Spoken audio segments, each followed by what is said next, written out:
Wicked might be colorful and exciting, but the cast had to deal with some wicked prosthetics and costumes on set so they could bring out their characters in their very best forms, just as we've seen them. It took a lot of practicality to dress and make up the cast on the set of Wicked before their character could come alive, because the cast needed to feel their characters for a seamless experience. When it came to the green body paint Cynthia Erivo had on to become Elphaba, she was asked if she wanted body paint or CGI application, which gets done in post-production, but Cynthia preferred the full-on experience of going with the body paint, which helped her get into her character's headspace. Although it might seem like the paint was just the usual body paint, it's really not, because it posed many challenges to set it up and have it custom made for Cynthia. It started with finding the right green for the actress, which the lead hair and makeup artist for the film, Frances Hannon, spent months exploring before figuring it out. For the green skin, Frances wanted it to look natural and not like body paint. It gets even better because it's different from what was used in the Broadway production, which was face paint with one type of lighting. However, for the film, Cynthia's transformation from daylight scenes into dark spaces had to be considered so that the color doesn't shift shape under different lighting. Initially, the makeup artist found the green pretty quickly, but it was hard for it to stay consistent with the lighting on set, and when she saw a neon product, it completely changed everything. From there, Frances had to test the products on models 60+ times to check the compatibility with Cynthia's skin tone. It got even better after a few drops of neon yellow were added to the green, adding beauty to Cynthia's skin and not transferring to clothes or Ariana Grande, who plays Glinda and was always very close with Cynthia on set. The process was a lot as you find out that the green was airbrushed on, and she could maintain her skin glow with the neon yellow. However, the neon yellow used was a rare and discontinued product, as Frances only found it in Canada. On top of the green skin, Cynthia's face was contoured, which was another research for the right color to match green, and they found purple. But it doesn't end there, because she also underwent eyebrow transfers for her face, as the actress doesn't have eyebrows. For her freckles, which gave her a youthful look, she would wear a mask and they would spray her face. Most times, getting her skin ready for filming on set takes up to 4 hours, depending on which part of her body has to be covered. And Cynthia loved going through this process every morning because it helped her get into character. It takes another 45 minutes and 3 girls to remove the green skin with a special makeup removal. Cynthia's routine was mainly about starting the day, preparing her skin for hours, and removing it at night. Also, the paint was safe, and there was no extra preparation before getting it on, as Cynthia stuck with her usual makeup routine. However, it wasn't just the skin's makeup that kept Cynthia glued to the makeup, because she also had to wear prosthetic ears to cover her natural ears for the movie. Cynthia said, "I have a million piercings, so they brought in a prosthetic artist who created a shell for my ears. Those aren't my ears." The prosthetic was to cover the piercings entirely and avoid the stress of having the earrings removed daily on set to fit into her character. Also, they needed to cover it all with prosthetic ears because the piercings could alter her character's appearance. Interestingly, the cast on set didn't have to deal only with prosthetics and body paint, because they also had some problematic costumes to fit in. Glinda's bubble dress was a lot of work that took over 200 hours. The pink bubble dress we saw Glinda wear for the first time in the film required 137 pattern pieces to make the outfit. It has 20,000 beads, and the dress's bodice was hand beaded for 225 hours. And with these many accessories added to the dress, it was pretty heavy and tricky to put on, which is quite surprising with how elegant Ariana carried the outfit. The bubble dress also took inspiration from The Wizard of Oz, which made it look different from the Broadway version. The costume designer for the film, Paul Tazewell, said, "When I think of the iconic Glinda, it is Billy Burke as Glinda in The Wizard of Oz in that pink dress and how she arrives in the bubble. I was intent on creating a similar quality of silhouette, so the idea was to make Ariana a fairy princess princess in that dress, which is quite magical and gives off the vital energy of the Good Witch of the North. Then, more demanding work continued with the witch hat before they could get it right. This costume piece, which Glinda gives to Elphaba, went through 5 different trials before the final and perfect witch hat was achieved. Paul explained how the various materials changed and altered the hat's quality until they got the desired result. He said, "There was one much more like origami, and it folded up. And then there was another slightly different kind of untextured cone. However, you won't believe how they eventually got the final product. Paul finally settled for a broad brim hat because it held power, and he was certain Cynthia would be able to carry it based on his experience working with her on the set of Harriet." Speaking about the crazy process of putting the costume pieces together on set, Glinda and Elphaba each had 60 costumes made for their characters in the movie. Then, for the whole film, a total of 1,000 costumes were created. For their appearances, they also had different looks, with some having multiples, and Glinda has 25 total looks, while Elphaba has 24, which is spread over the 2 films. Other characters also had to endure some uncomfortable and time-tasking costumes and makeup on set, starting with Michelle Yeoh, who portrays Madame Morrible. Her hair has an exciting look, and you will be amazed to discover that the weather inspired it. To create Michelle's wigs, the lead hairstylist didn't have to look far, as she took ideas from her character, a weather-controlling sorceress. And so, the wigs were made to look like clouds. Frances explained the thought process. "I was thinking those wisps of the cloud you get when they're thin across the sky." Paul, for the costumes, was using exceptionally high collars on her, so we kept her hair very high up. The wisps always went off to the right or the left, depending on the style. Working hand in hand with the costume designer also helped bring the vision to life. With the combination of the wig and costume, Michelle could look tall, which made her character even more intimidating.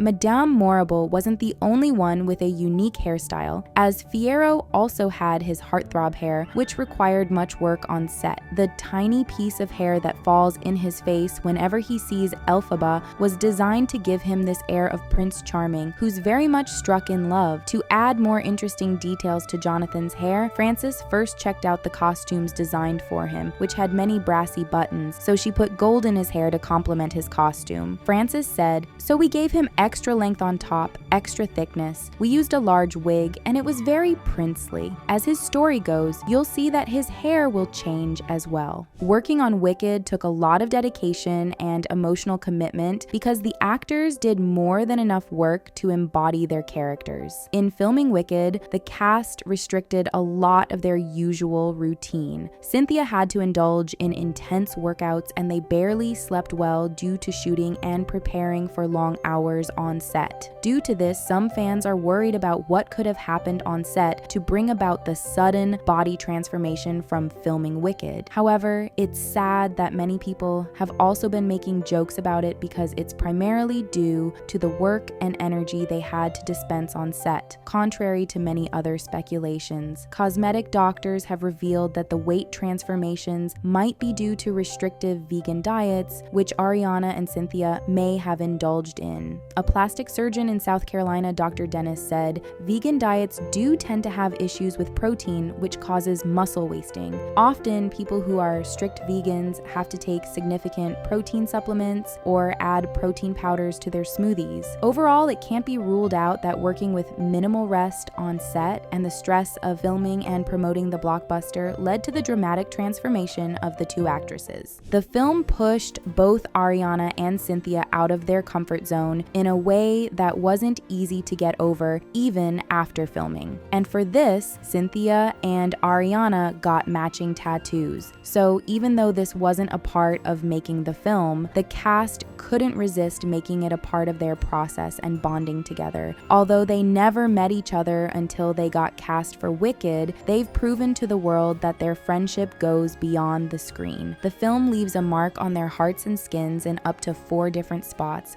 with some secret spots yet to be revealed. They tattooed the word "for good" on their palm so that the words could touch when they held hands, which happens quite often. On the outer edges of their hands, they also got matching poppies tattoos tattoos, believed to be a nod to the poppy field in The Wizard of Oz, where Dorothy and her friends couldn't resist the magical sleep while going to the Emerald City. The pair also share hearts with letters tattooed on their ankles, symbolizing their characters. Ariana's heart has an E for Elphaba, while Cynthia has one with a G for Glinda. It also represents their respective last names, E for Erivo and G for Grande, further enhancing their magical connection. Then, they have a secret tattoo in a hidden spot with intense meaning which fans can only guess.